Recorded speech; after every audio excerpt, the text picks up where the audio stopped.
there might be a kind of transmission difference. And at least we've been told that the master indication regarding trim setting is the trim wheel and not the electronic readout. So always be aware that the electronic readout can be wrong.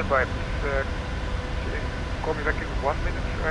Golf Zulu 779 in contact. Russian Tower on 6118.6. Call sign on. Bye-bye. Is it really? Breaking your P3D?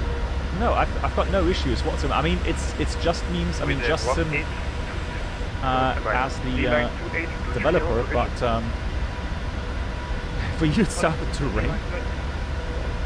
With their 8121 continue taxi and contact at the Russell Tower 118.6. Call sign on. Flight control check. Hold up.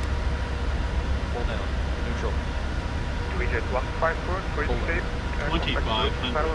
2500. Calling the ground, you can 1 minute deposit. Thanks for help. Bye-bye. Hold up. Forward. Neutral. Ground, good evening. This is the 9 o'clock. Will you ready for start? Station. Contact it. This is the 9 o'clock. Heavy on VRAM. Let me have a look. This is the 952. Yeah, it is actually. It's got 8.1 at the moment.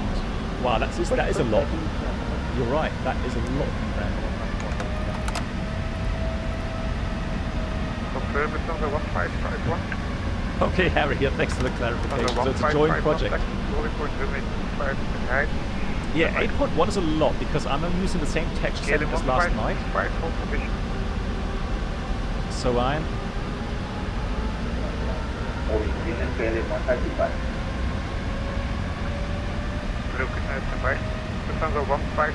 Alright, yeah, so that is a lot.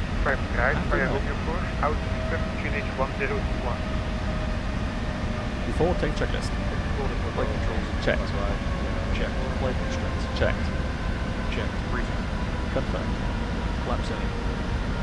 Config 1 plus 1. 1021. Config 1 plus circle. V1, VR, V2. Flight setting. 145, 145, 146, flex 10, 54. 5, taxi to Moving Point Ram 3 via Minute 4, out QNH 1021. V2, 146, flex 10, 5, 4 degrees, ATC. Set.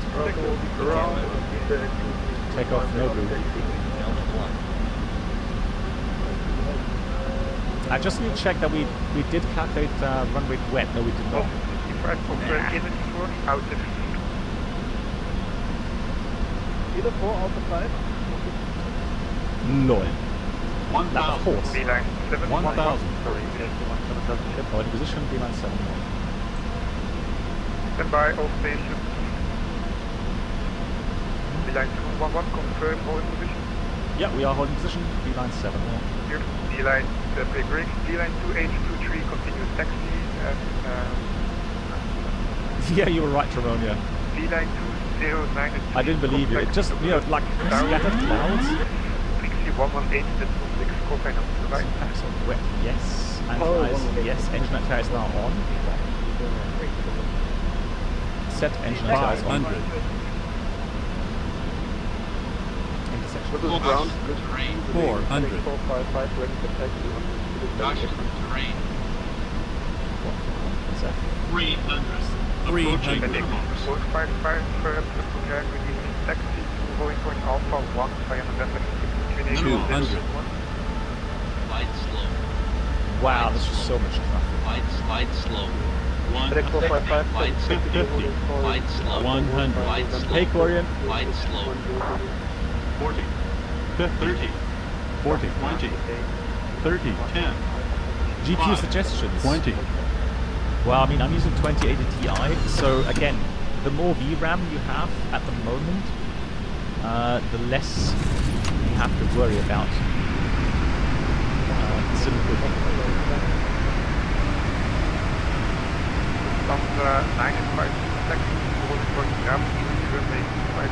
Please form an orderly line down. They're trying. Here's me thinking we're getting VIP treatment because of Rw13, and now everybody's just texting Rw3 right? Alright.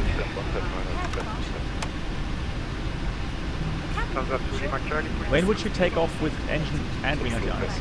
Or what's the difference? So you have to realize, let me just show you guys.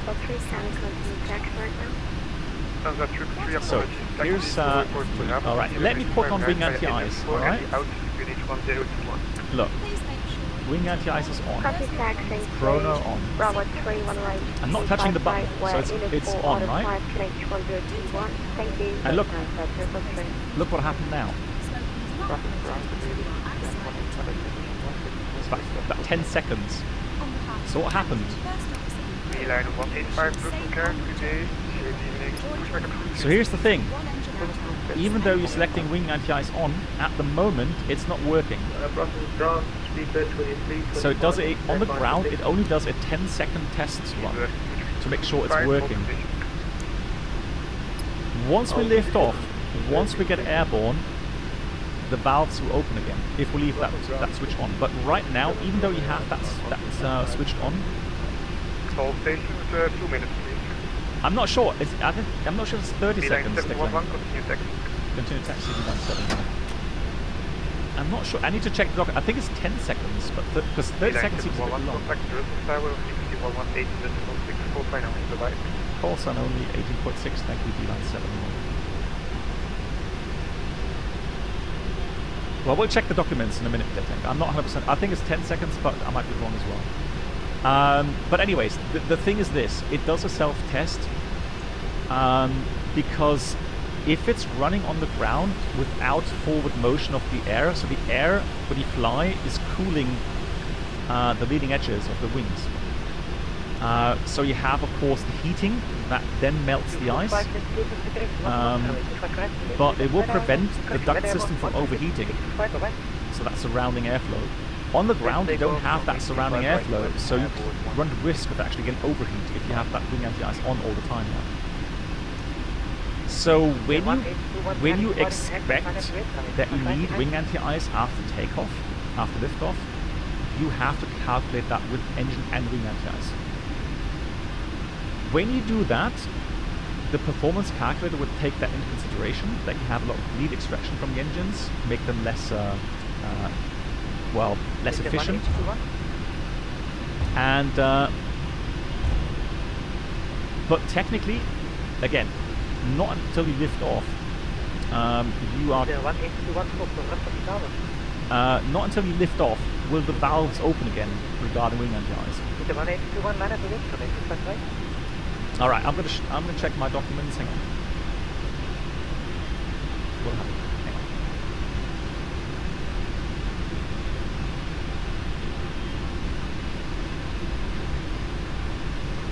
Brussels Tower, good evening, B-line 711.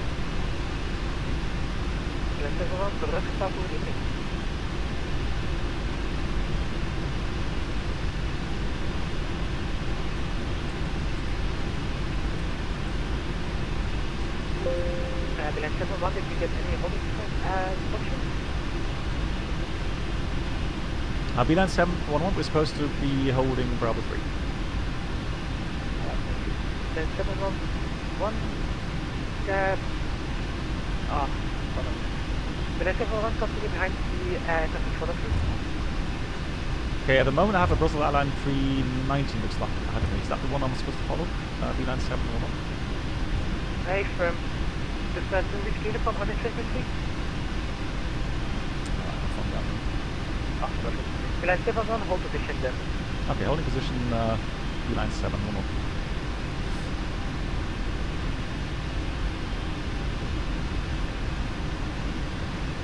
Alright, so those saying 30 seconds are correct. So it says when the aircraft is on the ground, the flight crew can initiate a 30-second test by turning the system on. Alright, 30 seconds. Which seems a lot to me, but that's what it says in the book. So.